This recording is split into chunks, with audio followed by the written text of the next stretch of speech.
My name is Sarah Miller, and I'm 38. For the past 15 years, I've been an English teacher at Lincoln High School, right here in Portland, Oregon. It's a job I love, though it's not one that's made me rich. Public school teachers make a living, but it requires a lot of planning and frugality. I'm single, with no children, and my adult life has revolved around two things: my students and my mother, Eleanor. Especially my mother, since my father passed away suddenly more than a decade ago. But 2 months ago, the world I worked so hard to build, the world that seemed safe and full of love, was shattered into 100 pieces with just a few cold words. Sarah, I think it's time for you to find your own place. My mother, Eleanor, spoke with an odd calmness in the cozy living room of our house in the suburb of Mount Tabor. Just a week earlier, in this same living room, I had popped open a bottle of cheap but meaningful champagne to celebrate the final mortgage payment on this very house. The payment that ended 10 years of hard work and penny pinching. I stood frozen in the middle of the room, still holding the stack of To Kill a Mockingbird papers I had just graded. The red ink seemed to blur before my eyes. Get a place of my own? I stammered, my throat dry. Mom, what did you say? My mother, a 61-year-old with neatly trimmed gray hair, didn't even look up from the gardening magazine she was reading. Yeah, she said simply, flipping to the next page. The house is debt-free now, thanks for that. But I need some income. My pension and widow's benefits aren't enough to keep me comfortable. Your room is quite spacious, and it has a window overlooking the backyard. I'm thinking of painting it a bit, getting a new bed, and then putting it up for rent. Rents are high in Portland these days, Probably $800 or $900 a month. $900 a month. Renting out my room. The room I'd lived in for the past 10 years. The room in the house where I'd poured blood, sweat, and nearly all of my savings. About $150,000 to be exact, to pay off the mortgage after Dad died. It felt like an iceberg had been stabbed through my chest. My blood was turning to ice. The betrayal was so raw and brutal that I couldn't breathe. 10 years. 10 long years have passed since my father, a healthy and happy man, suddenly collapsed from a heart attack in his backyard, leaving my mother, Eleanor, at the age of 51, devastated and bewildered. My father was the breadwinner, and his passing left not only an emotional burden, but also a tangible financial burden. The mortgage on our house was still quite large. At the time, it was over $160,000. My mother, who had always relied on my father, was devastated. She cried all day, lamenting the prospect of losing the house, of having to sell the place that held decades of memories for both of them. This house in Mount Tabor was not only their most valuable asset, but also the soul of our family. The image of my mother sitting alone among boxes of belongings, kicked out of her home, haunted me every night. My brother David was married and living in Chicago, and his job was not very lucrative, so he could only support my mother with a small monthly allowance, which was nothing compared to the mortgage. All the burdens, all the waiting eyes, fell on my shoulders. My 28-year-old daughter who had just started her career as a teacher. I remember sitting down next to my mother, holding her trembling hands and saying something that I later realized would shape a decade of my life. Don't worry, Mom. I won't let you lose your house. I'll take care of it. And I did. From that day on, my life changed completely. My already meager teacher's salary was divided into 3 parts: a minimum for personal expenses, a small portion that went into a savings account for emergencies, and the largest portion, which went every month, directly into my mother's mortgage payment account. To earn more money, I took on evening and weekend tutoring at a tutoring center, grading papers until late at night, cutting out all unnecessary expenses. My friends started traveling to Europe, buying newer cars, dating, getting married, having kids, buying their first apartments. Me? I was still driving my dad's beat-up Honda Civic, buying mostly thrift stores, and my furthest trips were to the Oregon coast, a few hours away. Date nights became less frequent and then completely absent because I was too exhausted from teaching classes all day and tutoring in the evenings, and because I didn't have the energy or the money for relationships that required investment. I told myself I was doing the right thing, that I was sacrificing for my family, for my mother. To take care of my mother, and also to save as much as possible on rent, I moved in with my mother in my old childhood room. At first, it was a temporary solution, but gradually it became a permanent arrangement. That room, with its 4 pale yellow walls and windows overlooking the garden, became my only refuge. But ironically, it was located in the very house I was struggling to pay off. My mother, in the early years, was very grateful. She often hugged me, tears in her eyes, saying things like, "Thank God I have my daughter. Otherwise, how would I live? You are such a filial child, this house will be yours in the future. Don't worry." Those words, though vague and without any binding documents, instilled in me a strong belief that my sacrifice was meaningful, that I was investing in my mother's safe future and also in a part of myself. I never asked her to transfer the house to me or write a clear will. I believed in maternal love, believed in her words, a fatal naivety, as I realize now. 10 years flew by in the blink of an eye. 10 years of scrimping, working nonstop, and putting personal dreams on hold. Finally, the day I had been waiting for arrived. Last month, I made my final mortgage payment, $1,000+ that I had carefully saved. When I received the confirmation email from the bank that the loan had been fully paid off, I cried at my desk in my empty classroom after school.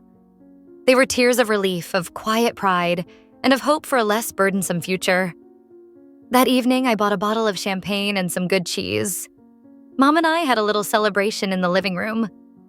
Mom laughed and talked happily, raising her glass to us. She thanked me, but in retrospect, the thanks seemed a little superficial.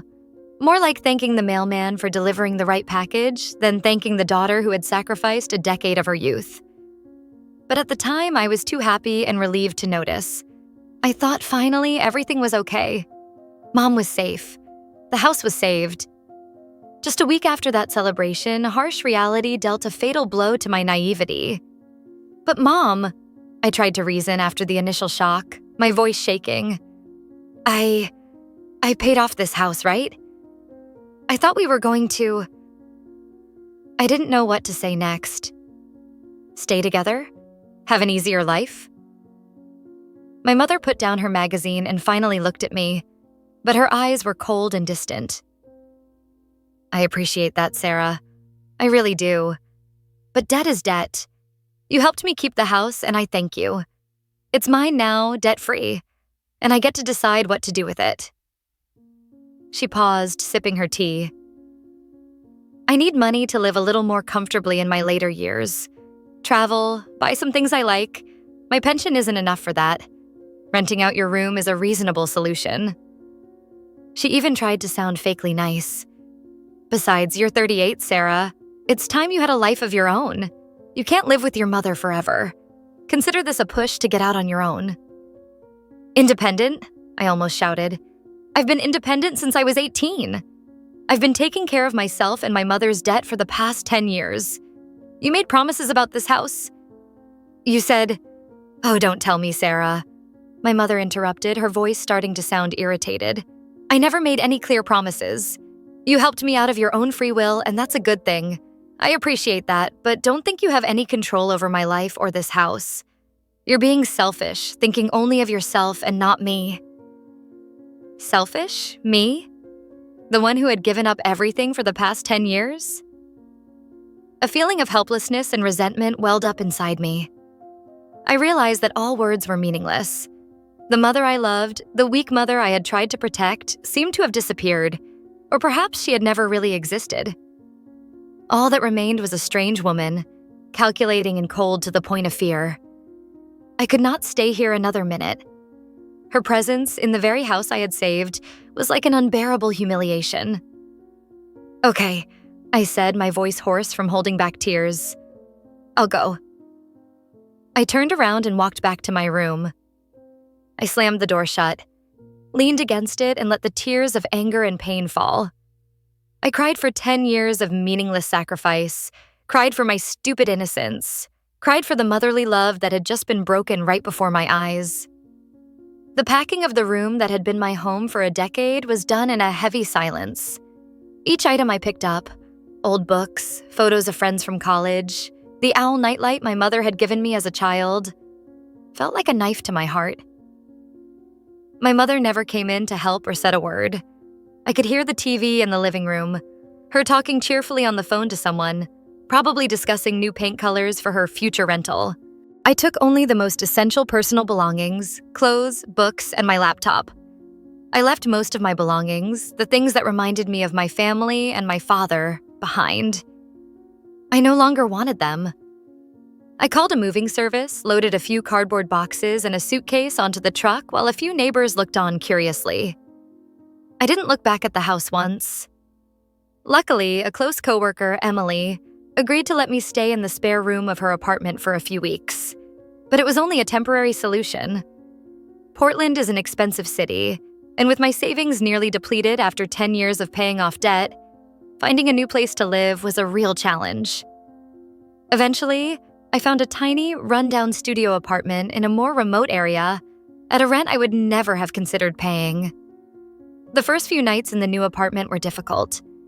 I lay on Emily's borrowed air mattress, staring up at the peeling ceiling, feeling lost and helpless. Not only had I lost $150,000, I had lost 10 years of my youth, but I had also lost my faith in humanity, in family. The security of a home, even if it was my mother's, was gone. I was faced with a new reality, alone, with no savings, and a broken heart. Anger, grief, and betrayal swirled inside me, but amid the chaos of emotions, a small glimmer of determination began to flicker. I couldn't fall. I had to get up, to rebuild my life, from the ashes. I decided to cut off all contact with my mother. I blocked her phone number, and I didn't respond to emails or texts from distant relatives who tried to mediate. I needed space and time to heal. I threw myself into my schoolwork, trying to find balance in caring for my students. Portland, however, is not a very big city, and news of my mother, though I did not want to hear it, occasionally found its way to me through unexpected channels. An old coworker of hers, a high school classmate I ran into again. They said my mother seemed very happy and comfortable. She had quickly painted my old room, decorated it quite nicely, and had found a tenant immediately, a young student who was willing to pay $900 a month. That, combined with her pension and benefits, had clearly improved her standard of living considerably. Hearing that, my heart ached again.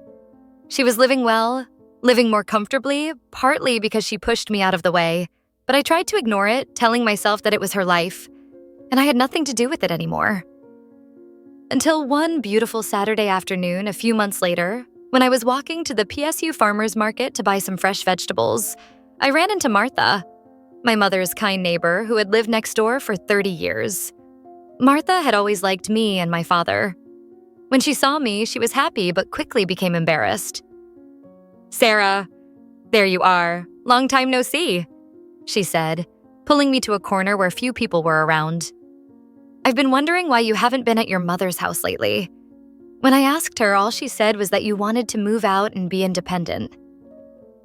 I just smiled faintly, not wanting to explain much.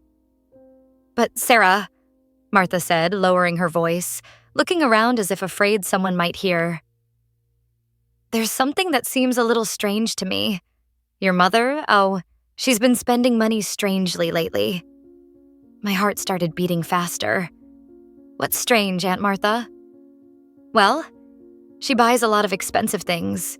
New clothes all the time, and she bragged to me that she just ordered a real leather sofa worth over $3,000. And she just bragged that she booked a month-long trip to Europe this fall.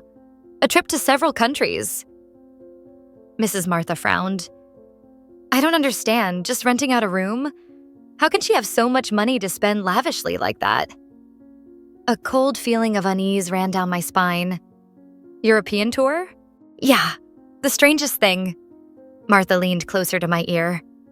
"A few weeks ago, I saw some people dressed as real estate appraisers measuring and taking pictures around your mother's house.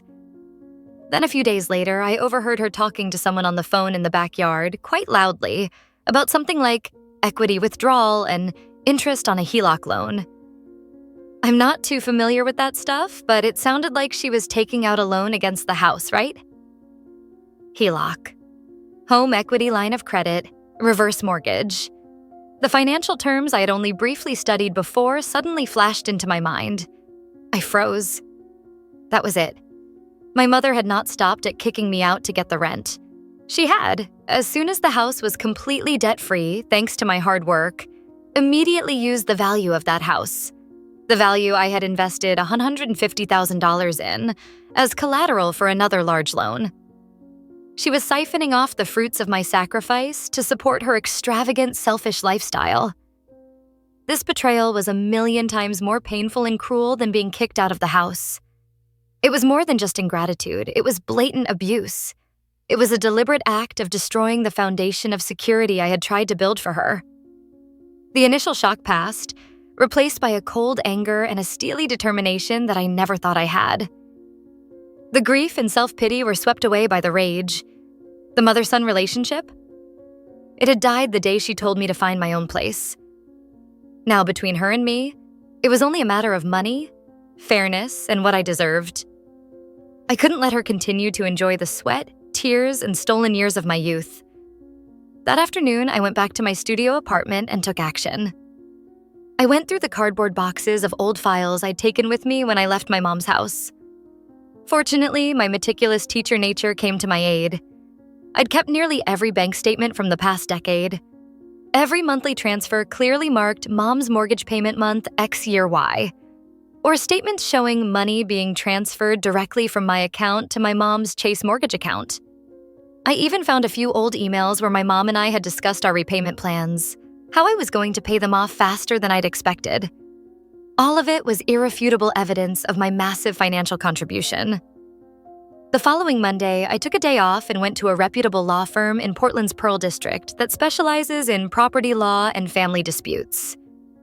I sat down across from a middle-aged lawyer named Ms. Henderson and told her the whole story, from beginning to end, trying to keep my voice calm, even as I felt like I was on fire inside. I showed her a thick file of bank statements, emails, and a Chase bank statement. Mrs. Henderson listened attentively, occasionally taking notes. When I finished, she was silent for a moment, looking over her papers. Finally, she looked up at me, her eyes sympathetic but also professional. "Ms. Miller," she said, "this is a very unfortunate and unfair situation for you. Legally, the house is in your mother's name, and there is no written contract that requires you to pay the debt in exchange for any specific rights in the house." My heart sank. "However," Mrs. Henderson continued, "it is not without hope. Based on the evidence you have provided, especially your history of regular and direct payments on the mortgage for 10 years, we have a strong case to bring based on 2 legal doctrines. The first is unfair property. Your mother has benefited unfairly based on your direct loss and contribution. The second is promises to damage. Although the promise is, 'This house is yours,' may be vague, if we can prove that you acted on a reasonable belief in those words or implied understandings and suffered damage, the court may compel your mother to perform the promise or to award you damages." She further explained that the fact that her mother immediately remortgaged the house to borrow money after it was debt-free further strengthened the argument of injustice and possibly bad intentions from the start. "We can sue for the full $150,000 you contributed," Henderson concluded. "The litigation process could be lengthy, expensive, and emotionally draining with no 100% guarantee, but I believe you have a strong case." I sat silently for a moment, considering everything. Suing my own mother? That was something I had never imagined. But then the image of my mother happily spending the money I borrowed from my efforts, the image of my cold, empty room being turned into a source of income for her, the image of my 10 years of youth being trampled, all appeared. No, I couldn't let it go. This was no longer a love story. This was a fight for justice, for what was mine. "I want to proceed," I said to Mrs. Henderson, my voice firm. "I want that money back." The decision has been made. The legal battle has officially begun. As Mrs. Henderson predicted, the litigation process was long and tense. When my mother received the court summons, she called me on my aunt's number because I had blocked her number, and shouted into the phone with angry words, cursing me for being an ungrateful and unfilial son who dared to sue his own mother. I just listened silently and hung up. She hired a lawyer and disputed all the allegations. Her lawyers argued that the money I gave her was a voluntary gift, A filial act, or at best, just reward, for letting me live rent-free for 10 years. A ridiculous argument, since if I had rented my own home, I wouldn't have been able to pay the mortgage. The trial was a mixed bag. Sitting across from my mother on either side of the courtroom, seeing the anger and hostility in her eyes, I felt a deep sadness, but was not deterred. The evidence I provided, especially the bank statements detailing each mortgage payment, spoke for itself. Attorney Henderson presented the case logically and persuasively, emphasizing the extraordinary sacrifice I had made and the gross injustice I had suffered. Finally, after months of litigation and hearings, the judge rendered his judgment. Although the court did not explicitly define the promise, it did recognize that the element of unfair property was clear. The judgment required Eleanor Miller to repay Sarah Miller the entire $150,000 that had been shown to have been used to pay off the mortgage. Justice, though belated and painful, was finally served. To pay the judgment, my mother had no choice but to do what she feared most: sell the house. The house in Mount Tabor, filled with memories, now had to be sold to pay the debt of justice to the daughter she had betrayed. After the sale of the house, minus the brokerage commission, her legal fees, and especially the new debt from the home equity line of credit, HELOC, she had hastily taken out, my mother had very little left. She lost the security of her home, lost her rental income, and faced an uncertain financial future at nearly 70. I heard she had to move into a cheap rental apartment in a less safe part of town. She paid the price for her greed and treachery. I received a check for $150,000 from the law office. Holding it in my hand, I felt neither joy nor elation. There was only a heavy sense of irreplaceable loss, but also a necessary confirmation of the value of my efforts and sacrifices. This money could not buy back 10 lost years, could not mend a broken heart, but it was a new beginning, and I did use it to start over. With that money as a substantial down payment, I finally realized a dream I had put off for so long. I bought a small, bright condo with a balcony overlooking a park in southeast Portland. It was the first property that was entirely mine, bought with my own money, with the freedom I had fought to regain. I decorated my apartment to my liking, filling it with books I loved, small plants, and local art I had collected. I focused on teaching, finding joy in inspiring students again. I reconnected with old friends and began dating again, cautiously. I completely cut off contact with my mother. It was a difficult decision, but necessary for my peace. Sometimes, looking back, the scars in my heart still ache. My 10 years of sacrifice were a bitter lesson about humanity, the complexity of relationships, and the crucial importance of setting boundaries, even with those we love the most. But now, sitting in my own apartment, making a cup of fragrant tea, watching the afternoon sun stream through the window, I feel truly at peace. A fragile but precious peace, built on a foundation of independence and self-respect that has been restored. Justice has been served, even in the most painful way. The line between family love and blind sacrifice is sometimes very thin. It can be easily crossed, taken advantage of, especially when it comes to financial matters. Have you ever been in a situation where your kindness and sacrifice were taken advantage of by your loved ones? How did you recognize, overcome, and protect yourself without completely losing faith in humanity? Please share your story and thoughts.